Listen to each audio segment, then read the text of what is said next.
আমি ব্রেকিং গুলো আরো জানার চেষ্টা করবো এই মুহূর্তে আর কি গুরুত্বপূর্ণ ব্রেকিং রয়েছে, কৃষক আর কি ব্রেকিং উঠেছে। একদম একদম এই মুহূর্তে উঠে আসছে খবর সন্তু যে দাম কমছে যে জিনিসগুলোর সবচেয়ে গুরুত্বপূর্ণ, যা তুমিও বলছিলে, মোবাইল চার্জার, লিথিয়াম ব্যাটারি, এই প্রত্যেকটা। আমি বাজেট শুনছিলাম এবং সরাসরি খবর উঠে আসে যে অর্থমন্ত্রী নজর দিচ্ছেন যে দেশের টেলিকমিউনিকেশন ব্যবস্থা অর্থাৎ তথ্য প্রযুক্তিগত দিক থেকে দেশের যোগাযোগ ব্যবস্থা যেন বৃদ্ধি পায়, যাতে যে মানুষ হয়তো ইকোনমিক্যালি ইউপিআই এর উপর কিন্তু জোর দেওয়া হচ্ছে।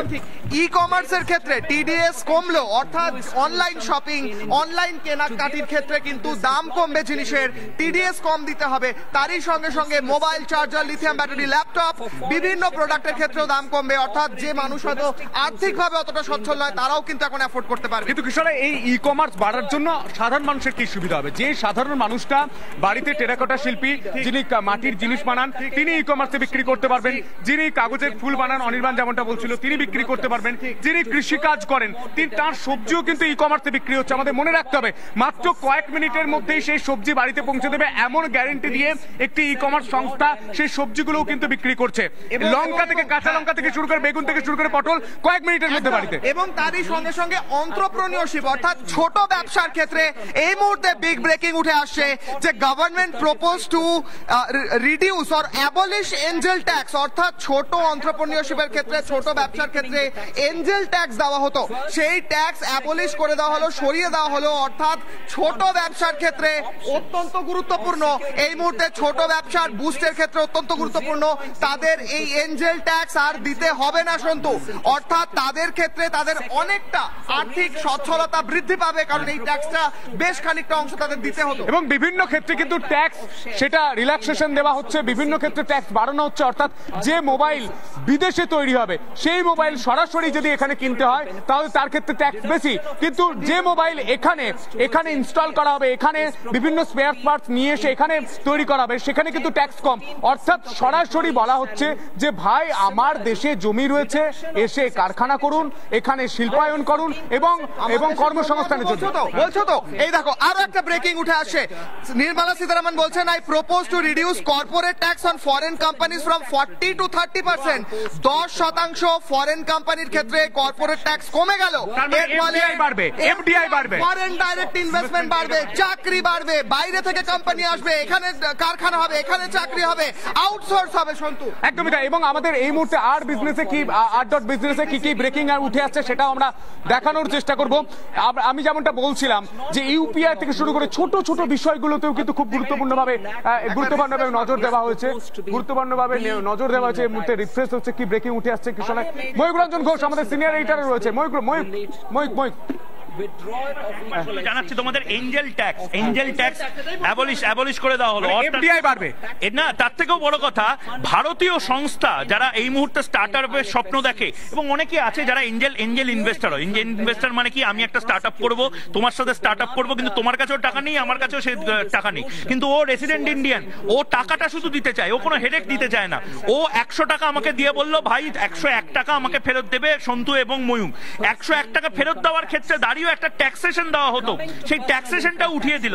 অর্থাৎ বিদেশে বসবাসকারী ভারতীয়রা তারা আরো বেশি করে সন্তুকে, ময়ূককে, কিশলয়কে বা যে ছেলেমেয়েরা এখন রিপাবলিক বাংলা দেখছে তাদেরকে স্টার্টআপে ইনভেস্ট করবার জন্য বেসিক যে অর্থনীতি মূলধন যেটাকে বলে, সেই মূলধনটা ইনভেস্টের জন্য দেবে এবং তাতে ট্যাক্সটাই উঠিয়ে দেওয়া হলো। এই যে ব্রিটিশ আমল থেকে চলে আসা ট্যাক্স সিস্টেম বিভিন্ন ক্ষেত্রে সেটা উঠিয়ে দেওয়া হলো, কিন্তু ইনকাম ট্যাক্সের ক্ষেত্রে কিন্তু এখনো কোনো খবর খবর ময়ূক আমাদের ঠিক পিছনে এই স্ক্রিনে খবর রয়েছে।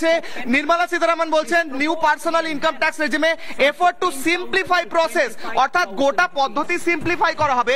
বলা হচ্ছে ট্যাক্স রেজিম চ্যারিটির জন্য আরো সিম্পলিফাই করা হবে। এগুলোর মানে কি ময়ূক? আচ্ছা দেখো, খুব বেসিক ভাবে একটা জিনিস তো বোঝাই গেল যে ট্যাক্সটা অপরিবর্তিত এখনো অবধি আছে, কিন্তু এইটা অত্যন্ত গুরুত্বপূর্ণ হয়ে গেল হচ্ছে চ্যারিটির ক্ষেত্রে, দান খয়রাতির ক্ষেত্রে দাঁড়িয়ে যারা এই মুহূর্তে দান খয়রাতি করতে চান। তুমি জানো যে ইলেকটোরাল বন্ডটা, সেই বন্ডটা বন্ধ হয়ে গেছে, কিন্তু তার পাশাপাশি অনেকে আছেন যারা এই ধরনের টাকা বিভিন্ন জায়গাতে খরচ করতে চান। এক্ষেত্রে দাঁড়িয়ে চ্যারিটিতে যাতে আরো বেশি করে টাকা খরচা করা যায় সেই ক্ষেত্রে চেষ্টা করা হচ্ছে। TCS to be given on TDS এর ক্ষেত্রে দাঁড়িয়ে কম হচ্ছে, plan to make SOP for TDS default.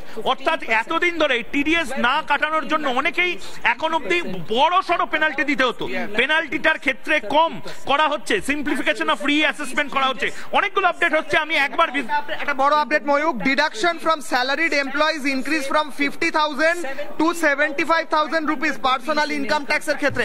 অর্থাৎ এটা এই মুহূর্তে ময়ূক যদি বোঝাও, এটা স্যালারিড এমপ্লয়িদের ক্ষেত্রে 50,000 টাকা পর্যন্ত ডিডাকশন ছিল, এখন সেটা বাড়িয়ে 75,000 করা হচ্ছে। এবং এটা লাভ হচ্ছে না ক্ষতি হচ্ছে সেই দিকটায় আমরা আরো বিশেষজ্ঞ যারা আছে তাদের কাছে যাব। কিন্তু পার্সোনাল ইনকাম ট্যাক্সের ক্ষেত্রে দাঁড়িয়ে অনির্বাণ এই মুহূর্তে আছে 50,000 থেকে 70,000 করা হচ্ছে।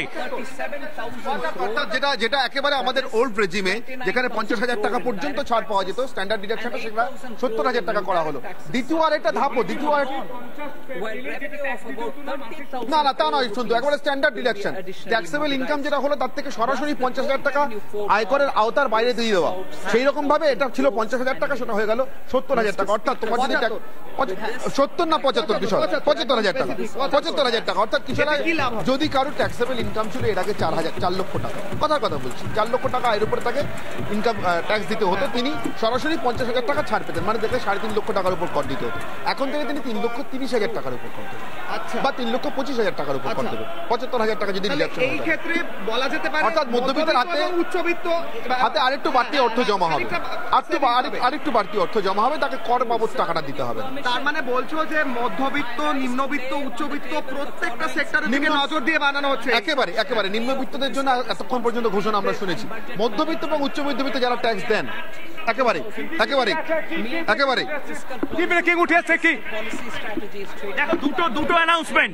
এক হচ্ছে 15 লাখ টাকা অবধি যাদের স্যালারি তাদের ট্যাক্স 30% থাকছে, এবং 4 কোটি অবধি নির্মলা সীতারামন ট্যাক্স স্ল্যাবে চেঞ্জ করেছে। এই মুহূর্তে বড় ঘোষণা, relief two 4 crore salaried people and pensioners. এই মুহূর্তে 17,500। অনির্বাণ এই একবার তুমি আপডেটটা দেখে যদি একটু অ্যানালাইজ করে দাও। এই মুহূর্তে এই আপডেটটা আরো বেশি করে আসার প্রয়োজন আছে, পুরো ঘোষণার প্রয়োজন আছে।